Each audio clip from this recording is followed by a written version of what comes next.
나누겠습니다. 어떻게 지내십니까? 라고 인사들 한번 나눠주십시오.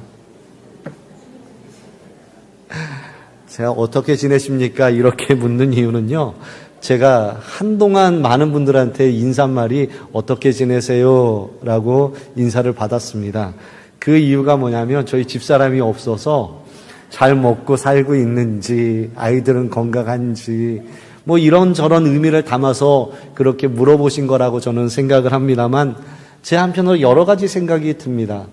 제 아내가 없어도 제가 잘 못 살 것 같은가? 라는 생각도 들기도 하고, 제 아내를 향하여 의존하는 게 참 많이 있는 것은 아닌가, 뭐 부족한 모습이 저에게 보였기 때문에 그렇게 말씀하시는 것은 아닌가, 여러 가지 생각이 들었습니다만, 그래도 걱정해 주시고 또한 마음 써주시는 것 때문에 그렇게 물었을 것으로 저는 생각하고 그렇게 받아들이고 있습니다만, 우리 또 아까 광고 말씀드린 대로 또 우리 목사님, 조 전사님 다음 스텝을 위하여 가신다고 하니 마음이 쓰이는 것 또한 사실이고, 또한 잠을 못 이루고 있는 것 또한 사실입니다. 여러분들 기도해 주셔서 우리 언약교회가 더욱더 든든하게 세워질 수 있도록, 우리 이민종 목사님 안 계신 것보다 더 잘 되는 교회가 될 수 있도록 여러분 꼭 기도해 주시기를 간절히 소망합니다. 자, 우리 교회가 회복해야 될 것들이 많이 있습니다. 이것은 꼭 우리 교회만의 문제는 아닐 것이고요. 여러분이나 저나 모두 다 회복해야 될 것들이 있는데, 제가 그래서 계속적으로 이제 회복에 대한 말씀을 이제 전하고 있는데, 바로 그 중에 한 가지가 우리의 사명을 회복해야 된다라는 것이죠. 여러분, 우리의 사명이 과연 무엇이겠습니까? 우리의 사명. 우리의 사명은요, 예수님께서 마지막에 명령하셨던 복음을 증거하는 것, 전도하는 것입니다.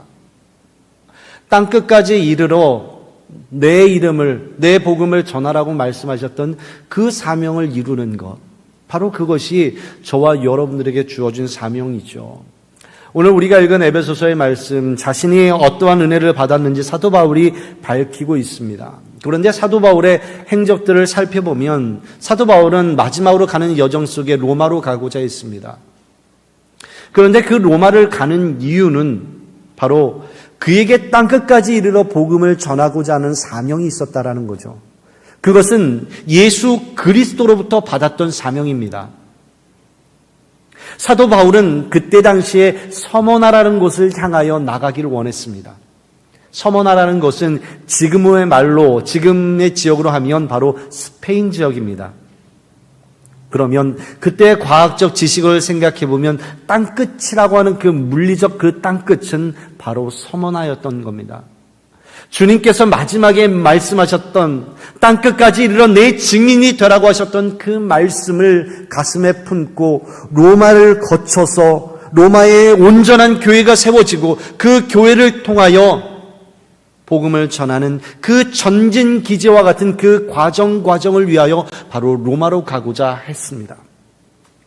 사랑하는 성도 여러분, 오늘날 우리는 복음을 전하는 일에 참 열심히 살아가지는 않습니다. 왜 우리는 복음을 전하고 있지 않을까요? 교회는 마지막까지 복음을 전하는 그 사명을 이루어야 합니다. 사람의 궁극적인 목적은 하나님께 영광 돌리는 것이 맞습니다. 그러나 그 영광 돌리는 그 과정과 그 매개체의 방법은 바로 복음을 전하는 일입니다. 사도 바울은 자신이 부름받은 그 이유는 복음 때문이라고 했습니다. 그래서 오늘 본문 가운데서 하나님의 예정, 하나님의 뜻하심으로 말미암아 부르신 능력이 우리 안에 있기에, 내 안에 있기에 복음을 전하는 일에 확신을 가지고 나간다라고 자신의 그 정체성을 분명하게 오늘 본문을 통하여 말씀해 주고 있습니다. 제가 고등학교 시절에 기억나는 한 선생님이 계셨습니다. 그 선생님의 별명이 샘보라는 이제 별명을 가지고 계셨는데, 람보하고 선생님하고 두 가지가 합쳐져서 샘보라고 불렸습니다. 우리 어린 친구들은 람보를 아마 모를 것 같은데, 우리 다들 람보 아시죠? 네, 실버스타 스토론이 주연했던 영화 제목처럼 이제 건장하고 단단하고 싸움을 잘하는 그런 모습이죠. 우리 그 선생님이 그러하셨어요. 젊은 시절에 권투를 하셔서 키는 자그마하지만 단단하게 생기신 분이었습니다.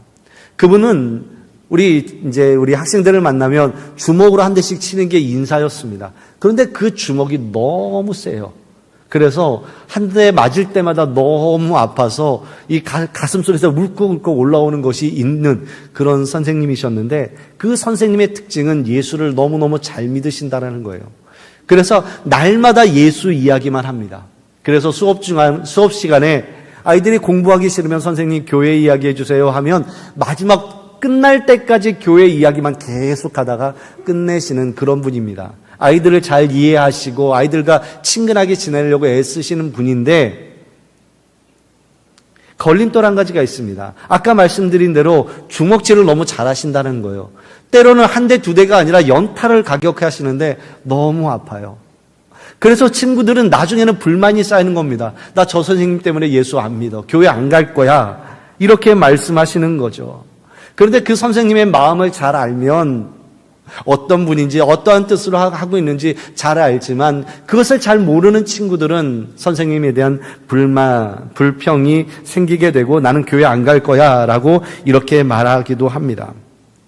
제가 이 말씀을 드리는 이유는 오늘날 우리가 복음을 전하는 일, 또한 믿지 않는 사람들을 교회에 데리고 와서 주님을 믿게 하는 그 통로를 열어가는 일들이 그렇게 쉽지만은 않다라는 거죠. 교회를 나오지 않는 여러 가지의 이유들 또한 가지고 있습니다. 그러나 교회가 가지고 있는 아픔과 어려움, 약점들을 말하기보다는 먼저 왜 우리는 복음을 전하고 있지 않는가? 이 자리에 계신 분들 전도를 해야 된다는 거 모르시는 분 아무도 없습니다. 그러나 우리는 쉽게 전도하지 않습니다. 그 이유는 무엇일까요? 두 가지로 한번 생각을 해본다면, 첫 번째는 하나님께서 예정하셨으니 그 사람이 구원될 것이라며 하나님께서 언젠가는 구원하시겠지라고 하는 생각입니다. 로마서 9장 21절 말씀을 보면 하나님의 예정에 대한 말씀이 함께 나옵니다. 하나님의 절대 주권 앞에서 하나님께서는 에서를 미워하고 야곱을 사랑할 수 있는 권리가 없겠는가? 토기장이가 진흙으로 원하는 그릇을 만들 만한 그 권한이 없겠는가 하면서 하나님의 그 능력으로 말미암아 누군가를 선택하고 누군가를 택하지 않기로 결정했다고 한다면 이것은 불공평한 거야 라고 말할 수 있겠는가 하는 말씀을 하는 겁니다. 이 이야기 뒷면에는 어차피 구원받을 사람 하나님께서 선택하실 것이니 하나님께서 알아서 하시겠지, 이렇게 이야기하면서 우리가 전도를 해야 된다는, 복음을 전해야 된다고 하는 어떠한 그 동력에 있어서는 우리의 핑곗거리가 되어진다라는 겁니다. 그래서 전도할 필요 없어, 어차피 하나님께서 하시겠지라고 생각을 하는 거죠. 그런데 이 말씀이 유대인들을 향하여 하는 말씀이라고 한다면 유대인들은 하나님께서 택하신 것이고 이방인들은 택하지 않았겠지라고 생각하는 그런 배타적인 이야기가 되어집니다만, 이방인들을 향해서 하시는 말씀이라고 한다면 하나님께서 이방인들 가운데 누군가는 택하실 수 있겠고 누군가는 택하지 않으실 수 있다는 자유에 대한 말씀을 할 수 있는 겁니다. 그런 점에서 누가 택함을 받고 누가 택함을 받지 못했는지 우리는 알 수 없기에 우리는 모든 영혼이 택함받은 사람이라고 생각하며 복음을 전해야 되는 그 전달자로서의 역할이 분명히 우리들에게 있습니다. 그렇기 때문에 우리는 언제나 복음을 전해야 한다라는 것이죠. 우리가 복음을 전하지 않는 두 번째 이유는 복음이 아무에게나 전달돼서는 안 된다라는 생각을 하는 겁니다. 마태복음 7장 6절 이하의 말씀을 보면 거룩한 것을 개에게 주지 말며 너희 진주를 돼지 앞에 던지지 말라라고 하는 표현이 있습니다. 여러분, 이 말씀을 우리가 어떻게 이해를 해야 되겠습니까? 제가 목사가 되겠다고 결심한 것 중에 하나가 바로 그 사람이 붐비는 지하철 안에서 누군가가 복음을 전하는 겁니다. 가득 차 있는 그곳을 비집고 다니면서 예수천당 불신지옥이라고 외치는 사람이 있었던 겁니다. 저는 그것이 너무너무 불편했습니다. 왜 하필이면 이 자리에서 복음을 전할까? 많은 사람들이 불평하고 불만을 토로하는 겁니다. 저 역시도 그 모습이 불편하게 느껴졌습니다. 예수를 믿는 나도 지금 저 상황과 저 내용이 너무너무 싫은데 예수를 믿지 않는 사람들은 어떨까? 이런 마음을 갖게 됐던 거죠. 복음이라고 하는 것은 너무나도 귀한 것인데 복음이 저와 같은 가치를 떨어뜨리는 일들을 해서는 안 되겠다. 복음의 그 가치와 내용을 더욱더 풍성하게 만들어야 되겠다. 이것이 제가 목회자가 되겠다고 하는 모티브 중에 한 가지입니다. 조금 전에 말씀드렸던 마태복음 7장 6절의 말씀, 돼지에게 진주를 던지지 말라고 하는 것에 대해서 어떤 사람들은 영적인 분별력을 말하기도 합니다. 그래서 복음을 전할 때 분별력을 가져서 기독교를 비난하거나 비판하는 사람들, 모욕을 줄 만한 사람들을 잘 분별해서 복음에 대하여 효과적으로 반응하고 주님의 이름을 욕되지 않게 할 사람에게 복음을 전해야 된다 라고 하는 의미로서 이해하는 사람들이 있습니다. 물론 영적인 분별력 굉장히 중요합니다. 그런 안목을 갖고 있는 것은 대단히 필요한 일입니다. 그러나 복음에 대하여 긍정적인 반응을 보이지 않는다고 해서 복음을 전하지 않는다라는 것, 여러분 그러면 좀 문제가 있다고 생각들지 않으십니까? 마태복음 7장 6절 이하의 말씀 앞에 보게 되면 남을 비판하지 말라라고 하시면서 자기 눈에 있는 들보를 보지 못하면서 남의 눈에 있는 티를 보는 어리석음을 행치 말라라는 말씀이 함께 이어져 있습니다. 그래서 이 말씀을 그와 같은 초점 가운데서 바라보면 이 말씀은 돼지에게 있는 것이 아니라 진주를 던지는 사람에게 있다라는 겁니다. 그러면 진주를 받는 돼지의 책임이 아니라 진주를 던진 사람에게 그 책임을 물으면서 제자들에게 복음을 듣지 않는 사람들을 판단하고 분별할 책임을 말씀하는 것이 아니라 자기 스스로 그 복음을 귀하게 여김으로써 이 복음이 다른 사람들에게 짓밟히지 않도록 하라라는 말로써 우리는 그 말씀을 해석해야 된다라는 겁니다. 좀 어렵다고 생각되시죠? 예를 들면 그렇습니다. 얼마 전에 올림픽에서 여자 탁구가 동메달을 땄죠. 그 중에 오늘 칼럼에도 잠깐 썼습니다만 이은혜라는 선수가 제가 아는 목사님의 이제 양녀, 그러니까 양자로 이제 입양된 그런 자매였고, 이제 그 자매가 이제 탁구를 하면서 금메달을 땄습니다만, 그 탁구를 좀 예를 들면 저에게 누군가가 아주 값비싼 탁구 라켓을 선물을 했다고 생각해 봅시다.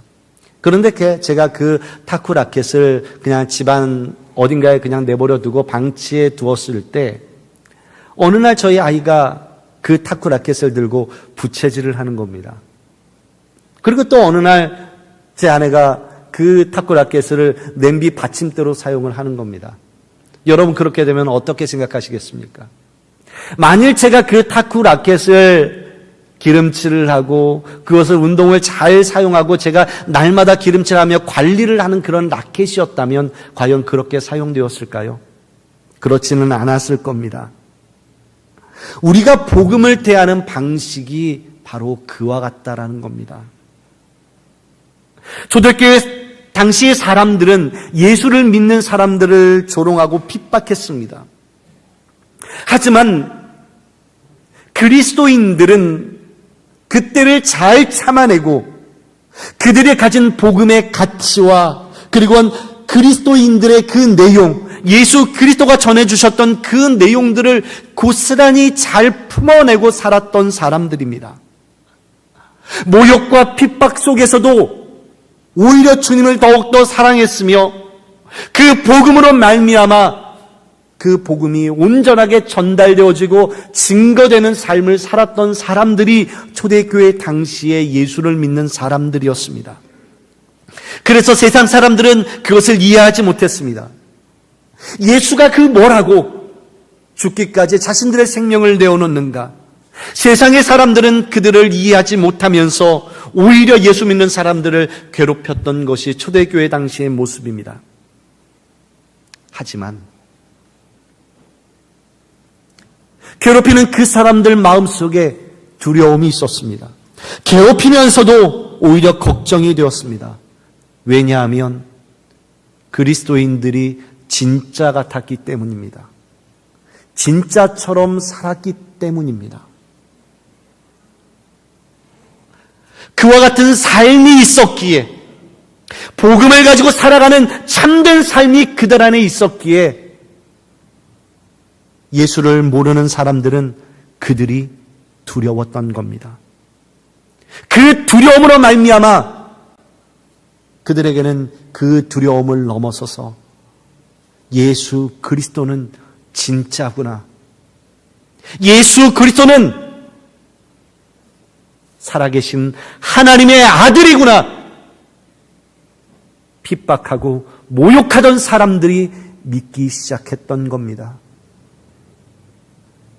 여러분, 기독교가 공인이 되어지고 기독교가 로마 안에서 중심의 종교가 될 수 있었던 것은요, 단지 어떠한 환상과 어떠한 정치인들의, 왕들의 변화 때문이 아니라 이미 그들 안에는 예수 그리스도의 보혈로 말미암아 그 보혈의 능력으로 살고 있었던 하나님의 사람들이 그 안에 있었기 때문입니다. 복음을 가지고서도 세상을 두려워하지 않았던 참된 믿음을 가지고 있었던 진짜 하나님의 사람들이 그 안에 있었기 때문에 세상은, 믿지 않는 사람들은 나도 복음을 받아들여야겠구나, 나도 예수 그리스도를 믿어야 되겠구나 라는 마음을 가졌던 것입니다. 베드로전서 3장 15절 말씀에 너희 마음에 그리스도를 주로 삼아 거룩하게 하고 너희 속에 있는 소망에 관한 이유를 묻는 자에게는 대답할 것을 항상 준비하되 온유와 두려움으로 하고, 이렇게 말씀하고 있습니다. 사도 베드로는 노예 같은 사람들에게 이 말씀으로 복음을 전했습니다. 비천한 자리에 있던 노예들에게 무슨 복음이 필요했겠습니까? 노예들이 믿는 하나님, 패배자들이 믿는 하나님, 그것이 무슨 능력이 있었겠습니까? 무슨 전도가 됐겠습니까? 하지만 그들은 내가 주님 때문에 살아갑니다, 예수님이 나의 소망이 되고 구원자이십니다라는 고백을 그들의 삶을 통하여 증거해냈습니다. 그때 당시에 예수를 믿는 사람들은 자칫 자신들의 모습 때문에 무슨 하나님이냐고, 너희가 그 하나님 때문에 지금 힘들지 않느냐고 오히려 비난하고 오히려 욕을 먹을까 걱정하며 근심하며 두려워하였습니다. 예수님을 욕되게는 하지 않을까 고민했습니다. 그래서 말 한마디가 조심스러웠고 그들의 행동 하나하나가 날마다 두려움일 수밖에 없습니다. 하지만 욕하고 아프게 하고 힘들어하는 사람들에게 그들은 온유함으로 대했고 하나님 앞에서는 두려움으로 그들이 가지고 있었던 복음을 증거해냈다라는 사실입니다. 사랑하는 우리 성도 여러분, 오늘날 우리는 언제나 복음의 자리에 있지 않을 때가 많습니다. 언제나 의인의 자리, 높은 자리, 그 위치에서 복음을 전하려고 합니다. 그러다 보니 복음이 전달되지 않을 때가 많습니다. 사랑하는 성도 여러분, 우리가 먼저 하나님의 임재를 누리는 삶을 살아야 됩니다. 내 안에 복음이 있다라고 하는 것, 나를 변화시키신 예수 그리스도가 내 안에 살아있다라는 것을 여러분 증명해내셔야 됩니다. 하나님의 임재가 어떤 실루엣 가운데 아른아른 거리는 것이 하나님의 임재이겠습니까?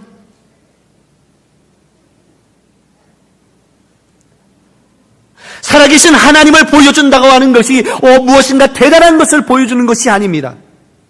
그들의 철저한 제자된 삶, 그리고 그들의 신앙 고백, 그 신앙 고백 아래서의 나의 삶, 이것이 그들의 삶 가운데 일치가 있었기에 복음이 예수 그리스도가 증거되어질 수 있었던 겁니다. 누군가가 하나님을 보여주세요 라고 말하면 여러분 뭐라고 답하시겠습니까? 하나님 보면 죽습니다, 이렇게 말씀하시겠습니까? 예수님께서는 나를 본 자가 아버지를 본 것이다 라고 말씀하셨습니다. 우리를 바라보며 살아계신 예수 그리스도가 어떠한 것인가를 여러분 우리의 삶으로서 증거해내야만 합니다. 과거에는 예수 믿으세요, 이것이 복음입니다, 당당하게 전할 수 있습니다. 그러나 오늘날 쉽지 않습니다. 어렵습니다. 자칫 잘못하면 큰 피해를 입을 수도 있습니다. 물론 때로는 그것이 필요하겠지요. 그러나 그것보다 먼저 앞선 것은 내 안에 살아계신 예수 그리스도가 담겨져 있는가? 나의 삶 속에 그 예수님은 정말로 살아 숨쉬고 계시는가? 우리의 삶을 되돌아봐야 한다라는 겁니다. 저와 여러분에게 필요한 것이 바로 그것입니다. 날마다 불평과 불만과 아픔과 어려움을 토로하는 그러한 인생, 그러한 삶을 바라보며 누군가가 당신은 예수 믿고 있습니까? 라고 오히려 반문하는 그러한 질문을 받을 수도 있다라는 겁니다. 비록 우리의 삶이 비천해 보이고 아픔과 어려움 가운데 있다 하더라도 때로는 남들 앞에 자랑할 만한 그런 우리의 삶이 아니라 하더라도 우리의 삶 가운데 살아계신 예수 그리스도가 있으며 내 안에 소망이 있고 내 안에 생명이 있고 그것으로 말미암아 좌절하고 낙심하면서 살아가는 것이 아니라 보다 더 힘있게 남들이 바라보면 좌절할 만한 그런 상황 속에서도 소망을 품고 하나님의 살아계심을 믿음으로 증거하는 삶, 바로 그것을 하나님께서 원하시는 것 아니겠습니까? 바울은 빈곤에 처할 줄도 알고 가난에 처할 줄도 알고 풍부에 처할 줄도 안다라고 말씀했습니다. 그 일체의 비결을 배웠다라고 말했습니다. 이 말씀이 스스로 자족하는 삶이겠습니까? 모든 것을 초월해서 괜찮아, 이 정도는 견딜 수 있어, 이렇게 말하는 것이 사도 바울의 이야기가 아닙니다. 열악함에도 불구하고 긍정적으로 살려고 노력하는 그런 자족하는 마음이 아닙니다. 바울의 자족이 그런 것이라 한다면 여러분 어쩌면 저 산속에서 돌을 닦는 그 누군가를 우리는 결코 따라갈 수 없죠. 바울이 말하는 삶에 대한 그 자족은 살아계신 하나님에 대한 만족입니다. 하나님이 나를 어떻게 인도하시든지 선한 길로 인도하신다라는 믿음에서 비롯된 만족인 것입니다. 내려놓음은 올려드리기 위한 수단이며 내 안의 것을 비운다라고 하는 것은 채움의 이전 단계일 뿐입니다. 바로 그 안에 예수 그리스도로 채워져서 주께 영광 돌려드리는 그 모습, 그 마음을 사도 바울이 말씀하고 있는 겁니다. 저는 우리 교회가 전도를 회복하기를 원합니다. 전도의 사명을 회복하기를 원합니다. 그런데 그 출발점은 바로 내 안에 그리스도로 채워지는 것, 바로 여기서부터 채워지는 것이고요. 시작하는 것이고요. 예수 그리스도로 채워짐이 나의 삶 가운데, 나의 생각 가운데, 나의 가치관 가운데 보다 분명하게 드러나는 삶, 바로 그것으로 말미암아 교회는, 그리고 복음은 이 땅 위에 전파되어질 것입니다. 믿으십니까? 우리 언약교회가, 그리고 우리 언약교회 성도가 모두가 그렇게 되기를 간절히 소망합니다.